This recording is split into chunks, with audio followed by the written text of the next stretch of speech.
Do you remember the last time where Tottenham won a game in the Premier League?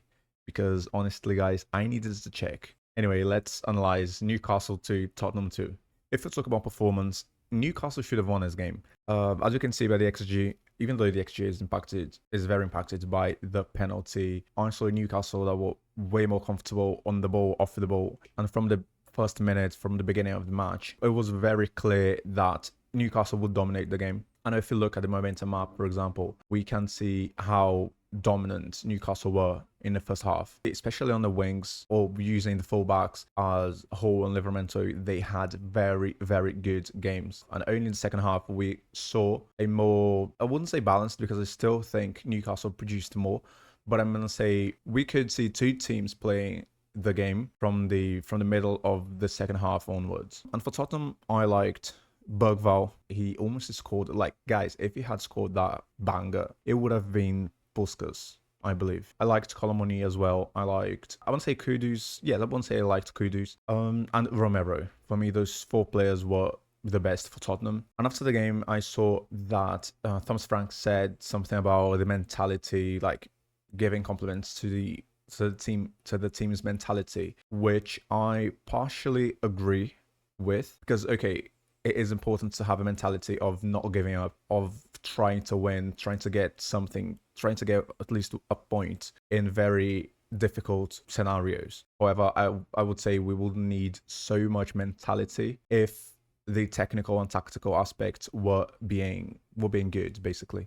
I also want to talk about the penalty because, guys, honestly, like, what? Like, how is that a penalty? If that is a penalty, then we have 3 penalties per game, every single game in the league, because that's what happens in every single set piece. Because everyone is like holding each other and stuff. And the purpose of VAR is to correct clear mistakes, is to correct something that there is no debate, there is no doubt about it. But like, that is not the case. That was completely subjective. So why is VAR interfering in a situation like that? It doesn't make any sense to me. And it's not only my opinion, because I watched the game on ESPN Brazil because it is where I live, and the two commentators and the narrator said the same. It was not a penalty, especially because Premier League. If it were in La Liga, for example, where the referee and VAR are very, very prone to interfere in the game, even when they shouldn't, I would understand more. But anyway, apart from the penalty, that was not a justifiable penalty. We saw Bruno scoring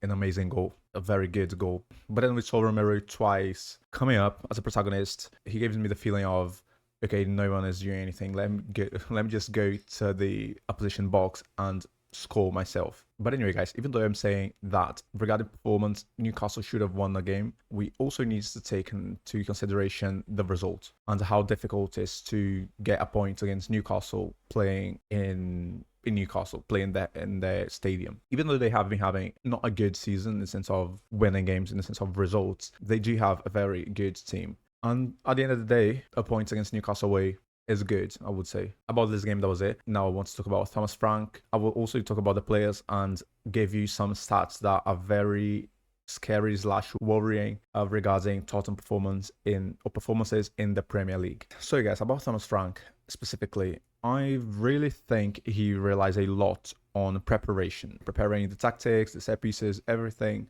regarding the opponent. But the thing is, when things go wrong, in my opinion, he does not know what to do. I can't see him changing the game. If Tottenham started the game having a bad performance, let's say, if you see 15 to 20 minutes of bad performance, that's what we will see for the rest of the game. There are other managers who are like this. For example, Xabi, who coaches Madrid, he is the same. He prepares the game. If everything goes wrong, he can't change anything. But the difference is, even if the plan doesn't work, they have individualities. They have players who can just decide the game. And who will decide the game for Tottenham? Richarlison, Tell, Odegaard, Brennan Johnson. I don't think so. I'm not saying they're bad players, but I can't imagine them deciding games consistently. And also, guys, he waits too much to use the bench. Sometimes I just do not understand. The only reason I can imagine to sort of justify Thomas Frank not being able to change the game is the lack of decisive players on the bench, and also the lack of impact they cause in the game. Because obviously he can't put the players on the pitch, but the players need to do something as well. I'm talking about the players individually speaking. They need to do better. They need to basically do things well, win their duels, dribble their markers and stuff. Obviously, I'm not talking about all the players because, for example, in this game we saw Romero, Bergval. Like I already said, the players that I liked. But overall, the problem is that we see the team having a bad performance and some players having doing something, having good performances. And it should be the opposite. It should be the team performing well and one or two players having a bad performance. Also, in my next note, when the team are winning, everyone wants the ball, everyone wants to score. When the team are winning, everything is very easy. Like football just flows. But when the team are losing, I see, like that's my perception. You can disagree if you want, but I see almost everyone hiding, and it's time to take responsibility. It's time for the players to take responsibility, because I know that tactics, like strategy, all of those things are very important. However, when the team are losing, when the team are not performing well, the players need to be like, no, I want the ball because I'm a good player and I will decide this game. And I put the team form there: 2 draws, 3 losses, 15 goals conceded in those 5 matches, which is 3 goals per match. So even though the fixtures were very difficult, like PSG, Arsenal, United haven't playing well, Newcastle away, very difficult. Not winning a single game here is just worrying. So guys, some stats. By the way, all of those stats will change because I'm recording this at 11:30, which in England is 14. So I'm recording this before the games, the rest of the games. Liverpool will still play, Man United, Arsenal, Chelsea, the majority of the teams will still play, so those stats will change, but they are good to give us an overall view of what's happening. Average ball possession 6th, clean sheets 10th, XG conceded, which in this case, higher you are, worse it is. Obviously, 5th, 19.6. Guys, West Ham conceded 22, and West Ham look horrible when you see them playing. And offensive stats, 16th in expected goals, shots on target 16th, big chances created 12th. Those are very mediocre stats. Those stats are not good. I know it's the beginning of the project. I know Thomas Frank arrived, I don't know, 5 months ago or something, 6 months ago. So obviously he needs way more time. However, we need to comment on what we have. And the next game is against Brentford at home. There is no excuse here. Tottenham must win.